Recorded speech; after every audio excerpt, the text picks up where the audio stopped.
교회 나오실 때 사람 이름으로 살려고 우리는 나오지 않습니다. 여러분, 나의 힘을 믿고 교회에 나오지 않습니다. 오로지 전능하신 하나님의 힘을 믿고 우리는 교회에 나옵니다. 하나님을 의지하고 살아계신 하나님이 여러분과 함께 하시는 그 영적 힘으로 살아가시는 여러분이 되시기를 바랍니다. 오늘의 문제는 온 세계의 위기는 영적 위기입니다. 하나님을 떠나면 모든 위기가 오고 모든 문제가 온다는 것입니다. 문제가 오는 것도 영적인 문제이고 이 문제를 해결하는 것도 영적으로 해결하면 망가지도 한순간에 해결할 수 있는 것입니다. 여러분, 하나님을 믿는 하나님의 사람들은 어떤 문제가 다가왔을 때 그 문제를 크게 보지 마십시오. 기도하면 다 해결해 주시는 것입니다. 예배를 회복하고 기도하고 말씀 앞에 무릎을 꿇고 순종하고 성령으로 충만하시면 여러분에게 있는 모든 저주는 한 길로 왔다 일곱 길로 떠나는 것입니다. 하나님 잘 믿는데 방황할 일이 없습니다. 교회 잘 다니는데 예배 잘 드리는데 우울증이 올 일이 없습니다. 여러분, 정신적으로 병든 사람은 다른 곳에 데려가지 마십시오. 교회 가자. 교회로 인도하시고 우리 기도하자. 그리고 같이 기도하시고 우리 예배드리자 하면서 예배드릴 때 모든 문제는 다 해결됩니다. 아멘. 그렇다면 모든 문제의 길은 교회에 있다는 것을 여러분은 믿으시기 바랍니다. 예수 믿음은 여러분 가정의 행복은 저절로 옵니다. 파랑새를 찾아서 먼 길로 갔지만 파랑새는 잊지 않았습니다. 가정으로 돌아왔을 때 그 파랑새는 우리 가정에 내 안에 있다는 것을 여러분은 아시기 바랍니다. 우리가 철저히 하나님을 의지할 때 그 파랑새는 찾아옵니다. 인간에게는 건강을 이루기 위해 세 가지의 영양분이 있다고 합니다. 첫 번째는 영양분을 얻기 위해서 음식에서 영양분을 얻고, 둘째는 가족에게서, 그리고 이웃을 사랑할 때 그렇게 사랑의 영양분이 있답니다. 세 번째는 창조주 하나님을 믿고 하나님 품 안에서 얻는 영적 영향이 있다라고 합니다. 우리가 서로 사랑하는, 내 마음에 내 남편을 진정으로 사랑하고 내 아내를 사랑하고 내 자녀를 사랑하는 그런 사랑의 영향, 그리고 하나님을 사랑하고 하나님을 외면해버리면, 하나님의 사랑을 받지 않으면 이런 내가 정말 애써 이렇게 사랑하면서 쌓았던 영양분이 한순간에 기갈되고 만다라는 것입니다. 금방 무너져 버립니다. 금방 가뭄이 드는 것이죠. 그저 문제만 한순간에 바뀌면 이 사람은 금방 메마르게 되어버릴 수밖에 없습니다. 하나님을 사랑하는 영적 에너지, 말씀을 들고 은혜를 받으면 이것은 싫을지 아니하는 정말 끊임없는 영육의 축복이 되는 순간인 줄 믿습니다. 모든 문제는 영적으로 풀어야 됩니다. 영적으로 푼다는 것은 기도로 푼다는 것입니다. 믿음으로 푼다는 것입니다. 하나님께 첫사랑을 회복하고 하나님께 돌아간다는 것입니다. 하나님 말씀의 길을 찾는다는 것입니다. 정말 기독교는 신비의 종교입니다. 하나님의 말씀은, 살아계신 하나님 말씀은 정말 합리적이고 꼭 과학적으로 산다고 할지라도 하나님의 능치 못하심이 없는 신비한 믿음으로 해결되는 하나님의 은혜를 경험하시기를 바랍니다. 영국에서 세계 정신의학 대회를 하는데 심리요법과 인간의 가치라는 주제로 세계적인 학자들이 모여서 토의를 했다고 합니다. 마지막 날 미국 학자가 나와서 발제를 합니다.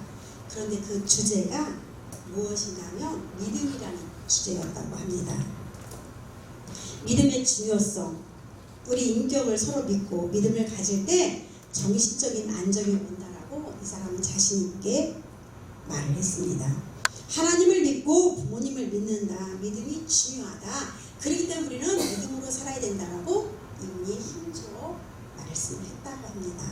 그리고 나서 마지막 날 두 번째 독일의 학자가 나와서, 아니야, 믿음도 중요하지만 인간에게 제일 중요한 건 비전이야, 꿈이야, 소망이야, 이렇게 말을 했다고 합니다.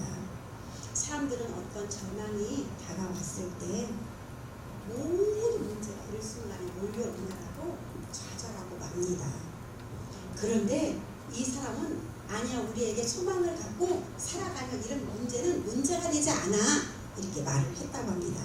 그 다음에 세 번째 학자인 페루의 학자가 나와서 믿음도 좋고 비전도 좋고 소망도 좋지만 우리에게는 소망이 있어야 됩니다. 아니, 우리는 인간의 가치를 문제하는데 전개 건강한 삶을 살아가는 데는 믿음과 소망도 중요하지만 사랑이 절대적입니다 하고 이분은 발표를 했다고 합니다. 그런데 이분들이 세계적인 학자가 모여서 발제한 내용이 결국은 믿음, 소망, 사랑입니다. 이 영국의 유명한 이 학자, 전 세계적인 학자들이 나와서 발제하고 발표하고 했지만 우리는 이 한 말씀이 고린도전서 13장 13절에 딱 들어있습니다. 그렇다면 우리가 세계적 학자들의 발제한 정말 그 끊임없는 그 사람들이 연구하고 발표한 그런 논문거리도 우리에게는 중요하지만 우리에게는 이 위대하신 성경 말씀이 있다는 것입니다. 이 유명한 학자들이, 전 세계적인 학자들이 나와서 열심히 발제하고 토론을 했지만 결국은 믿음, 소망, 사랑이 답이었습니다. 고린도전서 13장 13절에 이 답이 딱 적혀 있다는 것입니다. 내가 믿는 믿음, 소망, 사랑이 하나님을 믿으면 다 될 일입니다. 우리에게는 예수 믿으면 믿음, 소망, 사랑이 있는 줄 믿습니다. 이것이 우리가 예수님을 믿는 버팀목이고 이것이 우리가 예수를 믿는 힘이 되는 것입니다.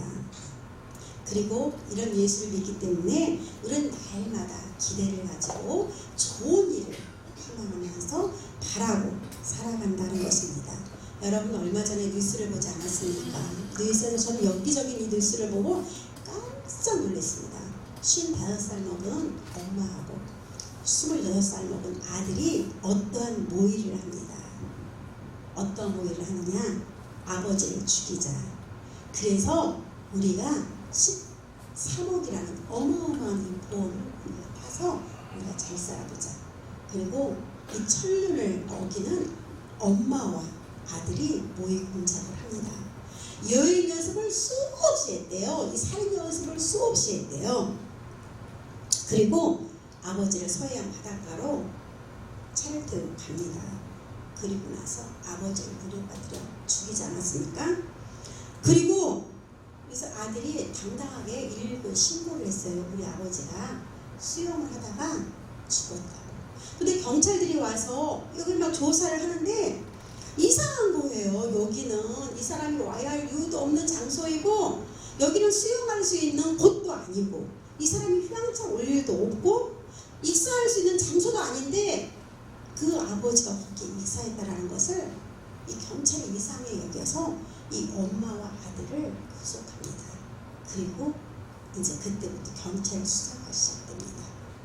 그런데 거기에서 엄마가 말을 합니다. 내가 남편을 죽이고 13억의 돈을 보험금을 타가지고 살아보려고 내 아들과 끊임없이 모의를 했습니다.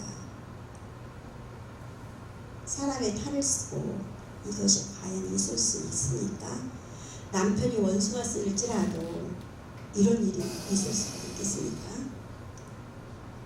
돈이 무엇이라고 물질이 무엇이라고 이렇게 할 수가 있겠습니다. 이것은 정말 영적으로 문제가 있는 것입니다. 그런데 우리 지금 사회에서는 이런 사건들이 일반화되어 가고 있다는 것이 너무 무섭습니다. 너무 끔찍합니다. 너무도 자연스럽게 하나님보다는 물질을 귀히 여기고 인간 중심적이고 하나님은 보고 계시는데도 하나님이 보고 있지 않다고 하이마진 양심이 되어가지고 소망, 믿음 어떠한 것도 나에게는 존재하지 않다고 그런 거를 외면해 버리고 그렇게 살아가고 있는 것입니다. 하나님을 믿으면 그런 짓 절대 할 수가 없습니다. 소망이 있어도 그런 짓 못해요. 내 안에 사랑이 눈꽃만큼만 있어도 그렇게 어마무시한 일을 저지를 수가 없어요.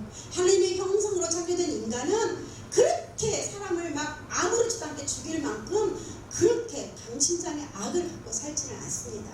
그런데 이 사회가 너무 이런 일이 비일비재하게 아니라고 일어나 있으니까 너무 엽기적인 사건이 너무 많아서 웬만한 사건은 우리가 엽기로도 보지를 않아요. 우리나라의 영적인 문제, 세계적인 영적인 문제라고 할 수 있습니다.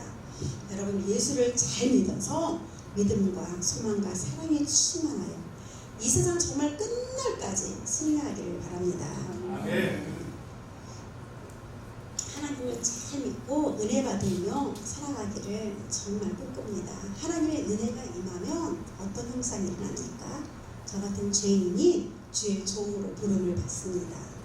인간의 힘으로는 할 수가 없는 일입니다. 내가 착하게 살고자 착하게 사라지지 않습니다. 내가 누군가에게 뭔가 다 주고도 또 하나를 더 주고 싶다 그래서 내 마음에 사람의 은혜가 없으면 안 됩니다. 남 잘 사는 거요? 저 배 아파요. 그 꼴 못 봐요. 사돈이 닦는 사도 배가 아프다 그러잖아요. 인간의 하나님의 은혜가 임하지 않으면요, 그런 거 막 성나고 욕심나서 화병이 걸려서 살아갈 수가 없습니다. 하지만 정말 이 불가항력적인 은혜, 장로교단의 저희 칼빈의 5대 강령 중 하나인 불가항력적인 은혜, 이 불가항력적인 하나님의 은혜가 임하면 다윗도, 요셉도, 모세도 살인자지 않습니까? 그런데 다 하나님의 은혜 가운데 하나님의 인정을 받은 사람이 됩니다. 우리도 이런 은혜가 우리 안에 임하면 우리에게도 끊임없이 누군가에게 베풀고 주어도 더 주고 싶고, 하나님이 무엇을 내가 해야지 하나님의 기쁨이 될 수 있을까? 내가 어떠한 행동을 했을 때 하나님께 칭찬을 받을까? 우리는 거기에만 관심이 있어요. 그래서 누가 땅을 사든 누가 밭을 사든 누가 대궐, 궁궐을 짓든 아무 관심이 없어요. 오히려 거기 가서 찬양하고 예배하면서 축하해주고 우리는 이렇게 옵니다. 우리가 이렇게 정말 불가항력적인 이 은혜가 사람의 힘으로 오는 것이 아닙니다. 하나님께서 우리를 선택해 주시고 우리를 구원해 주시고 그런 은혜를 주심으로 말미암아 우리는 그런 행동을 할 수 있는 하나님의 백성들이라는 것입니다.